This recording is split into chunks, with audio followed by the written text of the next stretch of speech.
Family legacy is not just a collection of heirlooms or a name. It's a living, breathing entity that shapes our core identity.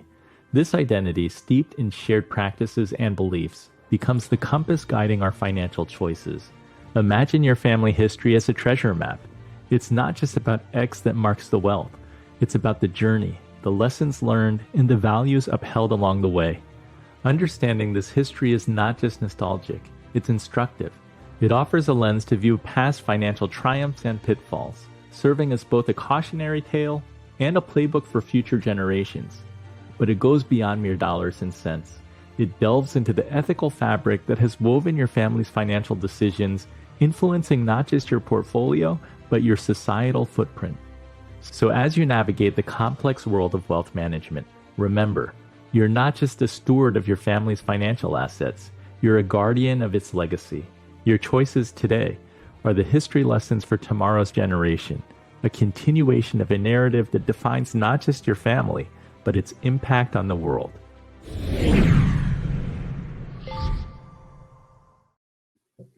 Heather, in your position, you actively capture family stories through interviews and legacy conferences. Can you talk about why understanding a family's history is so important? Yeah, let me give like two examples of that. So, for example, let's say that great wealth has been built from building a business that the family has created, and maybe that business has transcended over multiple generations. Well, the further that you get out from that origin, but people are still receiving, there's going to be a disconnect in terms of what it took to build that particular entity that created the wealth. So it's really important to not only capture the story around what it was that created the wealth for the family, but what it took to create it. And so often you're thinking about things like the hard work, the work ethic, the sacrifice that it took makes it more real for those person now benefiting from the wealth generations later, so that they're not taking it for granted. But that can also be done on a smaller scale. Let's just say that you want to pass on, let's say, a education.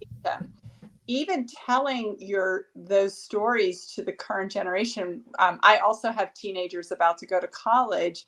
And so I have this very strong value around education. And we've also saved very diligently to be able to support them to go to school without them having to take on student loans. So telling the story of how that education became an important value to me, why that was important in my family's history, and what I hope this child will do with this gift that they're being given with their education to be taken, to be paid for, again, helps people to not take it for granted and to be able to fully capitalize on that gift that they've been given. So it's really critical to understand where that value came from, what it took, and why it's so important. Caleb, at Investopedia, I always find very clear explanations of financial terms and concepts. Are there any analytics that point to people's interest in being a steward of their family money? Yeah, all the time. And we love looking at it because I think that's one of the things that, we have a lot of self-directed investors on Investopedia by definition. Some people work with advisors as well, but people are trying to get smart about money to make decisions. So we have an entire taxonomy of life stage planning and how to work with money along those life stages. And it's astonishing, not just to see the amount of traffic we get for that, but the path different people take through that. We know personal finance is personal. That's why we call it personal finance. But the path from one article to the next, the journey that they go on, we can map that. And we can tell just by looking at it where this person is in their life, actually where they live, what income general level they have, just by behavior. And it is fascinating to see that, like I said, from this article to that article, what they're ultimately getting at, because people come to us with a question, right? What's the best way to set up a revocable trust? What's the difference between a revocable and an irrevocable trust? Or questions like that. But it's the next question and the question after that that really tells the story of their educational journey through and into money then you can tell where they are and what they're trying to do. So we're getting those questions a lot, but you can tell who's asking them and where they are and what they're trying to do. I find that totally fascinating. And there is a desire, especially in younger generations, to build generational wealth. There's a huge desire in underrepresented and underserved communities to build generational wealth. They never had it, but they know it's available. And so we see these big movements like you see at InvestFest and Earn Your Leisure and other places where there are tens of thousands of people coming to events to learn to build generational wealth. That's how they are sold. And then watching that in real time in an event and then seeing it happen online through the journeys through our site, completely fascinating and encouraging. It's cool to have access to that tremendous wealth of analytics and data. Dr. John, you've appeared in documentaries like Oh My God. How do you think spirituality intersects with the concept of family legacy? Well, it kind of goes back to something we said, or I said at the very beginning.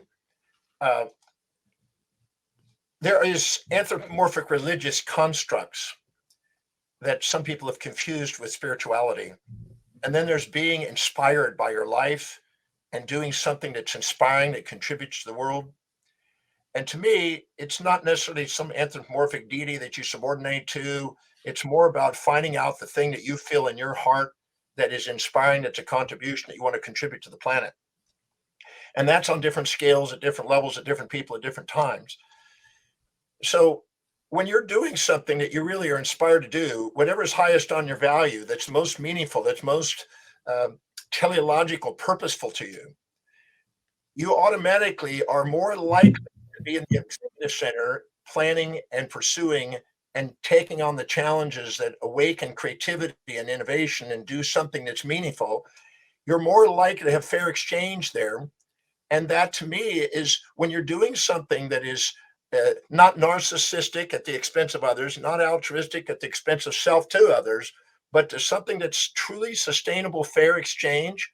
To me, that's spirituality at its finest. As doing something, because when I ask people go to the moment you've had the most meaningful, most fulfilling moments in your life, I guarantee you it's been consistently that when people are doing something that's sustainable contribution to other people that they feel remunerated for in perfect fair exchange with somebody that they've given a service to. I think that's an essential part of our spiritual quest, our fulfillment in life, the thing that's meaningful and our contribution to life. So I say spirit without matter is expressionless, matter without spirit is emotionless. And finances and spirituality are not separated. I wrote a book called How to Make One Hell of a Profit, took it to heaven as a spoof to talk about how spirituality and finances can be one and the same thing. And Hubert Howe Bancroft, in his book on the Book of Wealth, said that there were three things common to the wealthiest people in the world. They said that number one was that they had, by divine providence and human sovereignty, a calling to be of great, vast service to human beings and to do ever greater service to people. The second one is that they wanted to elevate the standards of human consciousness and human experience on the planet, the greatest opportunities. And the third one is to transcend the moral hypocrisies around money, that it's good or evil. It's simply a means of fair exchange and a means of measuring the ability to sustainably fair exchange and contribute to the planet. When you would transcend that and do those three things, we've had wealth, according to Hubert Howe Bancroft. And he had 6,700 years of summary on wealth building from his literature and his Pulitzer Prize winning books.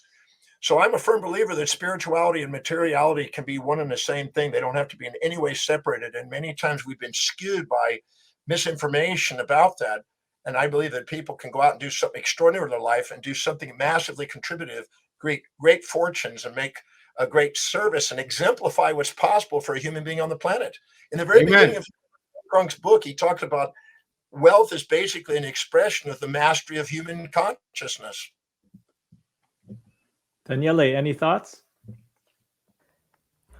I don't know. He's expressed it so well that it's hard to follow up on that act. But no, honestly, I think I'm still processing where he went with it, because that was I like the concept where he was going of like not separating the two, of not thinking that the material and the spiritual are these two radically different dimensions or pitting one against the other. So I like the idea to begin with, and now I'm letting it sink a little more where he went with it. John, can you repeat the name of that book? Well, Hubert Howe Bancroft wrote a 10-volume set on the Book of Wealth.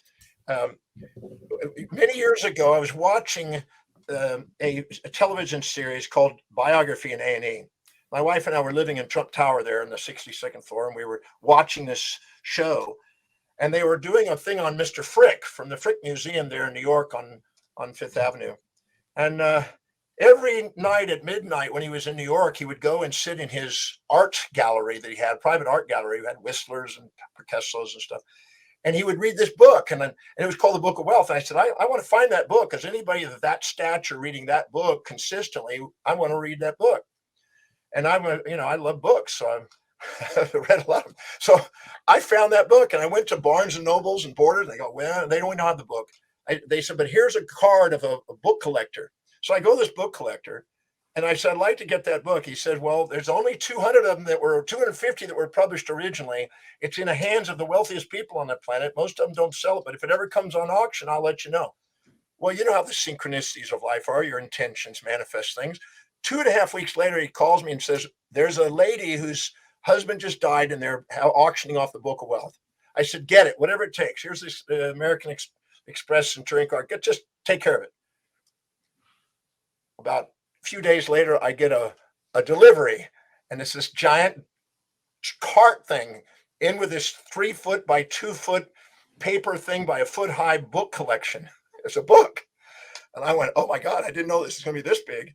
And it was 10 volumes. And in there was the wealthiest individuals over the last 6,007 years, and organizations and institutions that did the greatest contribution to wealth on the planet. The Hanging Walls of Babylon, the Great Pyramids of Giza, the China Wall, the most magnificent things that have ever been created by a visionary with wealth. And how they did it, what was the thinking behind it, what was the psychology, what was the dream, the vision, and the impact and the use of resources that built these things. And that's what this book is about. It's a 10-volume series. It's a fantastic book. It's not about how to buy and sell stock. It's not about the biggest tip on market. None of that. It's just the mindset of the masters of wealth building over 6,700 years. And I've got that still sitting in my office, and I've read it multiple times. I've got it literally on my computer. And it's just something to create a different mindset for people that really want to create legacies. Cool. You're going to have 4 more of us searching eBay now for this 10-volume set to surface. Let's wrap it up with section 5.